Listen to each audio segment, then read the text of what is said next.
Bonjour et bienvenue sur ma chaîne, je suis Caroline et je vous accueille pour un podcast de tricot. Voilà maintenant plus de 2 ans que je ne suis pas revenue vous voir. La vie a fait que je n'ai pas eu le temps ni pris le temps et ensuite je n'ai pas su quand revenir. Ça fait un petit moment que l'envie de retourner des podcasts me titille, donc après tout il n'y a pas de bon ou de mauvais moment, donc j'ai décidé de faire ça maintenant. Je vais procéder de façon tout à fait classique, c'est-à-dire parfois certainement un peu de blabla, ou pas. Les projets terminés, les projets en cours, et il n'y aura pas de projet à venir, ou très peu, étant donné que je change d'avis beaucoup trop souvent pour me fixer des projets à venir. J'ai tenté de faire un Make 9, et j'avoue que je l'aurais déjà changé bien 3 fois depuis le 1er janvier. Et nous sommes le 1er février. Alors, c'est parti. Dans un premier temps, je porte le pull Humulus d'Isabelle Kramer que j'ai réalisé il y a maintenant quelques temps. C'est un pull euh, un peu boxy. Oh, je ne sais pas si je peux me lever. Vous voyez, que j'ai fait avec la laine Gilliatt de Dererum Natura. C'est une laine Deka Worsted qui commence à pelucher un peu, mais enfin ça fait longtemps que j'ai réalisé ce pull et je le porte très souvent. Je ne sais pas si vous allez pouvoir voir un petit peu. Je ne l'ai jamais rasé. Je l'ai réalisé en couleur fusain pour le gris, couleur dorée pour le doré. Et de mémoire non, je vais aller voir directement sur mon Ravelry parce que là, je tente de filmer ce podcast avec l'ordinateur. Donc j'ai utilisé moins de 5 pelotes pour le gris et moins d'une pelote pour le doré. Voilà. Alors, dans les projets terminés, je vais me baser juste sur les projets terminés au mois de janvier. Je ne vais pas repartir sur les projets terminés au cours des 2 ans.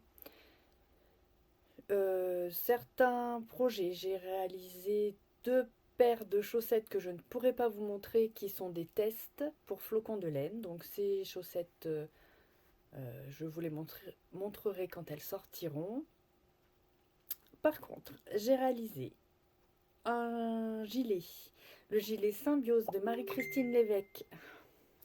Alors, mon premier projet terminé, c'est le gilet Symbiose de Marie-Christine Lévesque. C'est un gilet qui est sorti au mois de décembre, il me semble. Donc, pour ce faire, j'ai utilisé les laines du scarabée. C'est un gilet qui se tricote avec 2 fils en simultané, donc un fil fingering et un fil mohair. Donc en fingering, j'ai utilisé sa base criquet qui est mérino nylon et sa base bombille qui est mohair et soie. Je crois que c'est la base la plus douce que j'ai jamais tricotée. Ça ne pique absolument pas, elle est formidable. Donc je vous montre mon gilet Symbiose. Donc c'est un gilet assez simple qui a un col en V, une large bande d'encolure qu'on tricote en même temps. On n'a pas besoin de relever les mailles et par contre sa particularité est dans les manches. Il y a une dentelle très simple à réaliser mais qui a pas mal d'effets sur les manches avec un grand bracelet en côte qui est très joli, qui fait une très jolie finition. C'est des manches qui se tricotent toutes droites, qui n'ont de diminution qu'avant d'attaquer les côtes. Donc ça leur donne un petit côté bouffant. Voilà, donc le mohair est assez fluffy. Alors je suis désolée si je... Voilà, on voit le côté poilu et franchement, mais c'est extrêmement doux. Ça ne pique pas du tout. J'ai parfois cette sensation de picotement avec la Kitty de Drops, que j'aime beaucoup. Hein. Mais là, j'avoue, elle est formidable cette laine. Donc le coloris, c'est un rose pâle Donc j'ai dit coloris soupir. Et pour le terminer, j'y ai ajouté des boutons. Ce sont des boutons que j'ai trouvés chez Mondial Tissu. C'est des boutons de 2 mm effet nacré. Voilà. J'avoue que je l'ai fait extrêmement rapidement parce qu'il monte tout seul. Il se tricote avec des aiguilles 4,5 pour un échantillon de 18 mailles. J'ai fait la taille S pour un tour de buste de 92 et ça va très très bien. J'ai utilisé, alors je vais vous dire, pour la mohair et soie, 105 grammes, c'est-à-dire 882 mètres exactement, et pour la fingering 225 grammes, donc 900, un peu moins de 960 mètres. Donc ça utilise pas tant de laine que ça, et ça fait un beau gilet doudou qui fait vraiment très chic, je trouve. Ce gilet, je l'ai entré dans le cal organisé par Margeva qui a pour but de tricoter le gilet Symbiose. Il est encore d'actualité, hein, il y a encore pas mal de temps, donc vous pouvez tout à fait aller vous inscrire sur sa page Ravelry pour pouvoir nous rejoindre. Et le deuxième projet que j'ai terminé, c'est également un pull. Donc ce coup-ci, c'est le pull New Leaf. Alors, je vais aller sur ma page projet, comme ça c'est plus simple, je vous dis moins de bêtises. Donc le pull New Leaf, c'est un pull de Jennifer Stengas que j'ai aussi fait avec les laines du scarabée dans sa base Aploa. Donc la base Aploa, c'est une base avec un fil 100% Falkland. C'est une laine que je ne connaissais pas et c'est une très belle découverte parce qu'elle est très très douce, très souple, presque un peu molle. Mais bon, là, ça va bien.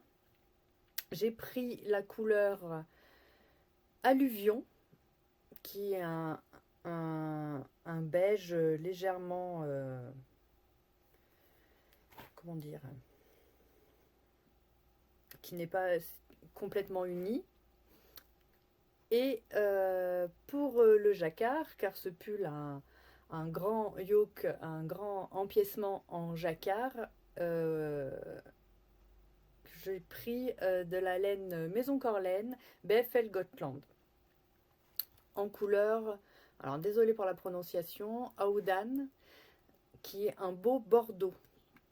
Donc en fait cette laine je l'ai intégrée dans un jacquard parce que j'avais un petit peu peur qu'elle gratte, parce que c'est un fil qui est légèrement poilu et avant d'être tricotée elle fait très très sèche quand on l'a en écheveau. Et maintenant qu'elle est tricotée et lavée, la laine a bien gonflé, a bien pris sa place parce que le fil paraissait plus fin avant d'être tricoté. Et là, non, je n'ai plus cette sensation de démangeaison. Je suis agréablement surprise. Donc je vous montre quand même ma réalisation. Donc voilà la bête, comme on dit. Donc, je sais pas si on va voir le côté un peu poilu. Non, on voit pas tellement. Le côté un peu poilu de la laine Maison Corlaine.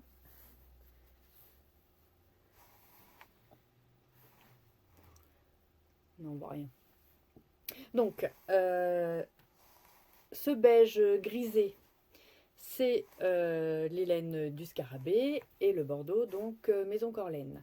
Donc, c'est un pull qui se tricote du haut vers le bas.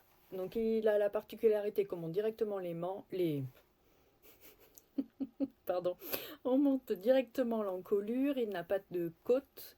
On attaque directement le jersey et puis on augmente progressivement, c'est le système du yoke, de façon régulière jusqu'à avoir un certain nombre de mailles. Et là, on introduit le jacquard où il y a encore des augmentations fondu dans le motif.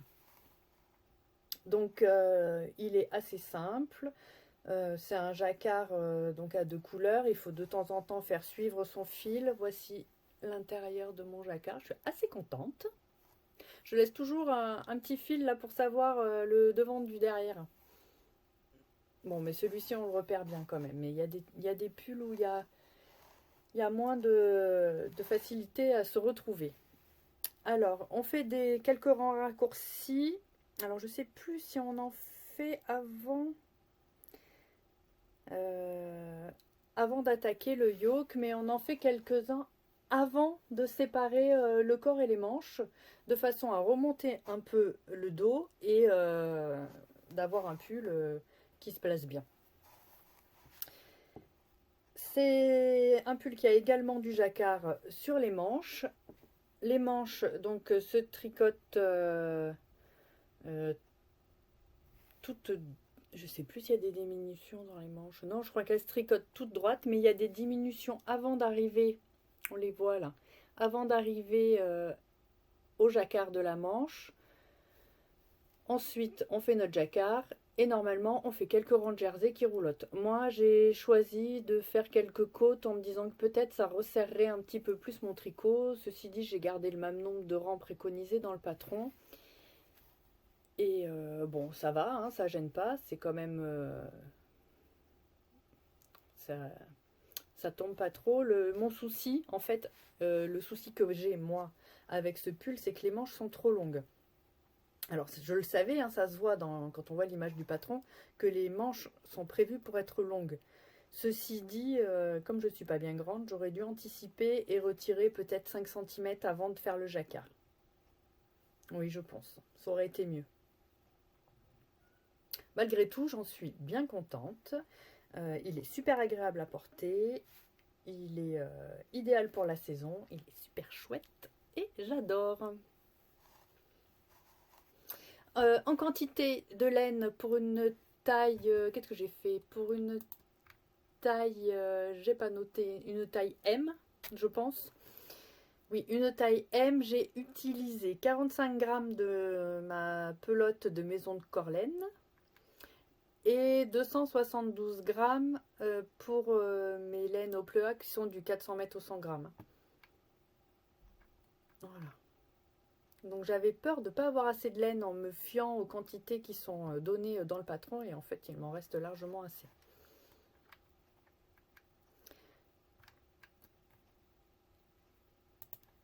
Alors en encours j'ai monté dans un premier temps. Alors on va essayer de faire dans l'ordre. Je fais un test pour Audrey Borrego Yarnflex qui va sortir un pull en laine déca, un pull tout en torsade. Elle a déjà montré dans un de ses podcasts. Ce n'est pas un test secret, donc je vais vous montrer un tout petit bout, mais je ne le montrerai pas en entier, je le montrerai quand il sortira. C'est un pull que je réalise avec la laine Pénine. C'est une laine qui vient de laine des îles. Je vais vous montrer l'étiquette. J'espère que vous verrez à l'endroit. Donc c'est une laine qui est 100% BFL, qui fait 225 mètres au 100 grammes et je l'adore. Elle est formidable. Donc moi j'ai choisi le coloris phoque. Donc elle a 7 couleurs. Je reste dans le même esprit là en début d'année. Donc c'est un gris légèrement beige qui aurait presque des reflets violines en fonction de l'éclairage. C'est une laine qui est très très douce, assez moelleuse, souple. Franchement, elle est vraiment bien. Elle n'est pas si chère que ça. Je ne pourrais pas vous donner le prix. Je n'ai pas regardé et je préfère ne pas vous donner de fausses indications. Mais elle est bien moins chère qu'une laine de teinturière indépendante. Donc je vous montre le haut. Donc sur les épaules il y a ce point mousse et des panneaux de torsade devant et derrière. Voilà, c'est que le début. Moi, j'ai fait à peu près, quoi, 5-6 cm sous l'emmanchure. Bon, j'ai encore de quoi faire. Ceci dit, c'est pas le genre de projet qu'on fait tranquillement en regardant la télé et sans se concentrer, parce qu'il faut qu'on reste quand même les yeux rivés sur les chartes du diagramme des torsades, donc ça ne permet pas d'avoir du bazar autour de soi. Il faut quand même un petit peu de concentration. Donc celui-ci, je vous en dis pas plus. Je vais passer au second. J'ai monté. Allez, on va prendre celui-ci. Alors, je vous montre pas tout. J'en ai d'autres qui dorment depuis la Saint-Glinglin. Certains qui doivent être détricotés. D'autres qui, ben, je sais pas, ils attendent leur heure. Donc là, j'ai monté une paire de chaussettes. Une paire de chaussettes avec une laine que j'avais reçue dans un club que j'avais pris. C'est un club des petites potions.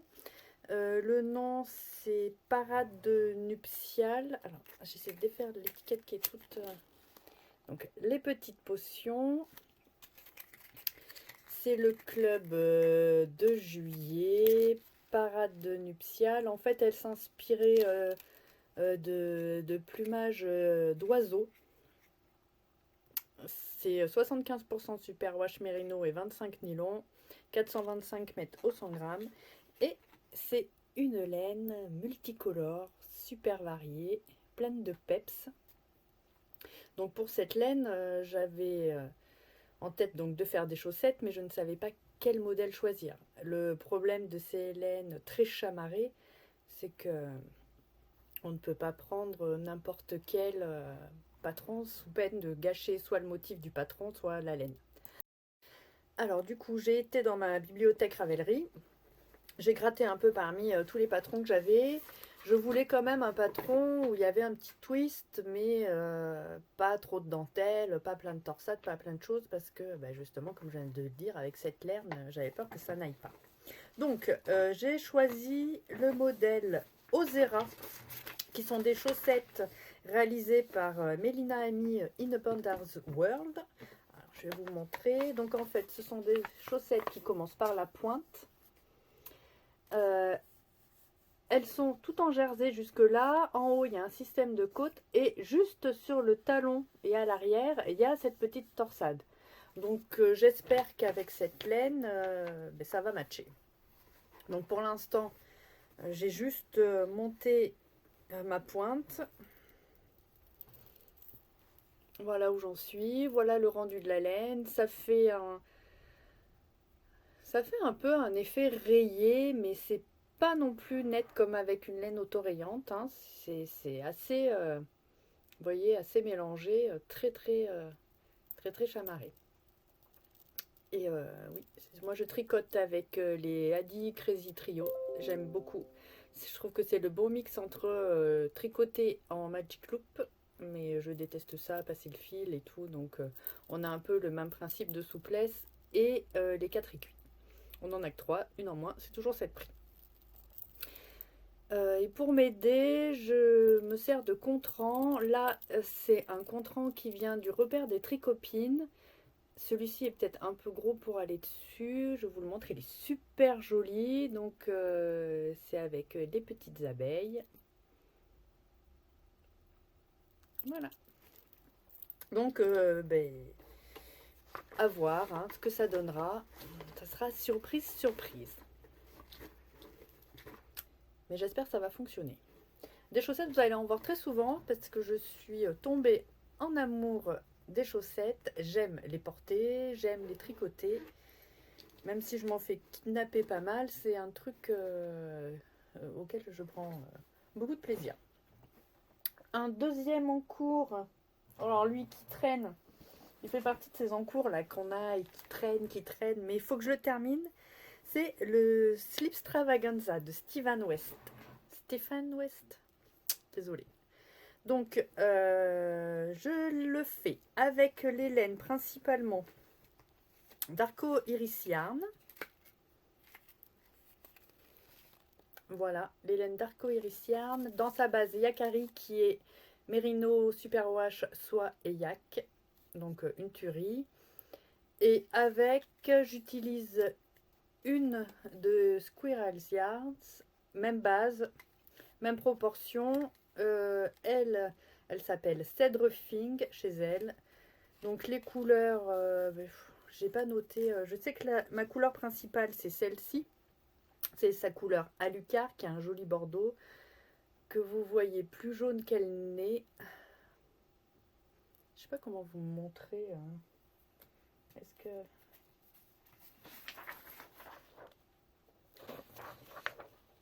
ouais, peut-être un peu plus comme ça, mais elle est quand même plus lumineuse. La couleur Alucard. La Squirrel's Yard, c'est ce marron qui s'appelle marron grillé. Voilà, c'est bien trop jaune. Ouais, c'est plus ça. C'est un marron froid. Moi, j'ai tendance à prendre des tons froids qui sont plus mes couleurs. Celui-ci, j'ai gardé les petites étiquettes que j'ai glissées dedans pour me souvenir de la couleur. Donc, Arcoiris, couleur Prometheus Light, qui est un gris bleuté. Ouais, c'est à peu près ça. J'espère que vous allez voir les bonnes couleurs. Ensuite, pour un peu de peps, j'ai quand même opté pour ce vert jaune qui est la base Trifond de Arcoiris. La couleur Trifond de Arcoiris. C'est ça quand même. Alors vous avez plus ou moins la bonne couleur. Hein. Donc hop. Et puis c'est tout. Donc ma couleur principale c'est l'Alucard. Donc c'est celle où j'avais deux écheveaux. Alors j'essaie de vous le montrer. En fait j'en suis à la dernière section et puis je suis pas convaincue, je sais pas. J'ai l'impression que je me suis plantée quelque part. Donc mince, je me suis carrément arrêtée au milieu d'un rang. Bah, bravo. Donc je vais essayer de vous montrer ça. Mais il faudrait quand même que je le finisse, quitte à poursuivre un rang ou deux et puis de rabattre. Et de toute façon il est déjà immense. Oh là là, c'est impossible à montrer tellement c'est grand. Comment je vais faire? Comme ça? Donc vous voyez, désolée, ça va être l'heure de partir au collège. Donc la première partie, donc avec ce système un peu nid d'abeilles, les mailles glissées par la suite à ce niveau-là. Voilà, où moi j'ai le bleu et le bordeaux. Ensuite, on a ces triangles de mailles glissées. Après, on a là le marron et bordeaux. En fait, je suis pas très convaincue. Je crois que c'est ça qui fait que je freine. J'ai l'impression que ça ressort pas. Alors, vraiment, c'est pourri pour vous montrer. Je sais pas si vous voyez. Non, il n'y a rien du tout. Bref, j'ai l'impression que ça ressort pas suffisamment et je sais pas. J'ai un doute sur mon choix de couleur. Est-ce que ça va vraiment m'aller? Bon, je pense après il y a le bordeaux, mais il faudrait que je le finisse. Du coup, j'en suis restée là et il attend. Ce qui est un peu dommage parce que ça, c'est la saison et un grand châle comme ça, si je le termine pas maintenant, ben bon, je l'aurai pour l'année prochaine. Mais en tout cas, je ne vais pas le défaire parce qu'il y a des fils coupés partout. J'ai pas envie de me retrouver avec plein de petites boules de pelote là partout, à droite, à gauche. Non, il faut que je le finisse. J'en suis trop loin pour laisser tomber. Par contre, il faut que j'ai le courage de le reprendre. Ouais. Voilà. Donc, en cours numéro 2. En numéro 3, j'ai monté un projet que j'ai dans ma bibliothèque Ravelry depuis très très longtemps, depuis le début de mes tricots. Depuis que je suis sur Ravelry quasiment. Un pull de Marie-Amélie Design, c'est le pull Zaza qu'on a beaucoup vu à sa sortie. C'est un pull que je fais dans les laines du scarabée toujours. Hein. J'aime beaucoup les laines de Déborah. Barbara. Déborah, c'est les petites potions, les laines de Barbara. Donc c'est la couleur Giroline, qui est un bleu légèrement, oui, bleu vert. Vous le voyez plus bleu qu'il n'est. Il a plus de... peut-être plus comme ça. Un peu plus bleu-vert. Voilà, c'est sa base Mérino Soie. Donc super doux. Hein. Donc, je vous montre l'étiquette. Voilà. La base moucheron. 80 mérino, 20% soie. Donc super doux, super joli, très lumineux. Pour l'instant, donc je n'ai pas fait grand chose. C'est un pull, donc on commence par monter des mailles. On fait le haut du dos. On commence directement par de la dentelle, puis une certaine hauteur de jersey. Ensuite, on reprend des mailles pour faire une épaule, puis l'autre. Et je suppose qu'ensuite, on joue en rond. Moi, pour l'instant, je n'ai fait qu'une épaule. Alors, voilà. Donc, on monte des mailles. On commence cette dentelle qui est super jolie. Puis, une partie de jersey. Ensuite, on met les mailles en attente. J'ai mis moi sur un reste de laine. On reprend quelques mailles. On reprend la dentelle pour faire l'épaule. En fait, ça va se placer ici, là, hein, comme ça, derrière. Là, je vais reprendre des mailles pour faire cette partie-là. Après, je suppose qu'on va finir par rejoindre. J'avoue que j'ai pas tout lu le patron avant. C'est un échantillon qui est assez serré, c'est un échantillon de 26 mailles. Moi, je tricote là, donc je fais ça avec des aiguilles 3 pour avoir un échantillon correspondant. Et ben, j'en suis au tout début, donc maintenant, il n'y a plus qu'à. Mais j'ai assez hâte d'avoir ce pull, hein. Je le trouve vraiment très très beau. Par contre, moi, je le fais avec un peu plus d'aisance que recommandé, parce que je ne rentre pas complètement dans les tailles qui sont proposées. Donc, j'ai choisi la taille au-dessus.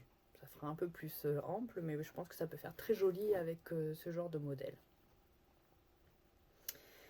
Voilà, sinon qu'est-ce que j'ai à vous montrer? J'ai monté une couverture que j'ai l'intention de faire au long cours, donc sur l'année. C'est une couverture classique, c'est une couverture, une memory blanquette, hein, comme ils disent. Donc j'ai fait des carrés, je l'utilise n'importe quoi. Je la réalise avec des laines que j'ai dans mon stock. Depuis que je tricote, j'avais acheté plein de pelotes d'Alaska de Drops, de plein de couleurs différentes. Je ne sais pas pourquoi faire, mais je ne sais pas quoi en faire, surtout maintenant. C'est une laine qui, je trouve, gratte en pull. C'est une laine qui a tendance à feutrer quand c'est lavé un peu fort. Donc je me suis dit qu'une couverture, peut-être que ça pouvait le faire. Je vous montre ça. Voilà, pour l'instant, je n'ai fait que ça. Voilà. Donc il me reste une couleur verte là à mettre après. Moi je la fais. Oh là là là là. C'est toute. Bon bref. Couleur verte après. Mettre. J'en étais où? J'en étais au rouge. Voilà. Ça va faire comme ça. Je vais essayer de faire ça de façon mélangée. Je vais prendre au hasard. Je sais pas trop quelle taille elle fera à la fin. Le but c'est d'utiliser toutes ces pelotes que j'ai dont je ne sais pas quoi faire. Et mon objectif, c'est qu'elle soit terminée pour Noël. Ça va, ça me laisse du temps. Ou pas, parce que des fois on dit ça et puis on laisse traîner, on fait autre chose et au bout du compte on ne le termine pas. Eh bien écoutez, je crois qu'on va s'arrêter là parce qu'il faut que j'aille chercher mon fils au collège. J'espère que vous aurez passé un bon moment avec moi. Moi j'étais très heureuse de vous retrouver. J'espère qu'un autre podcast se suivra prochainement. Eh bien, à bientôt.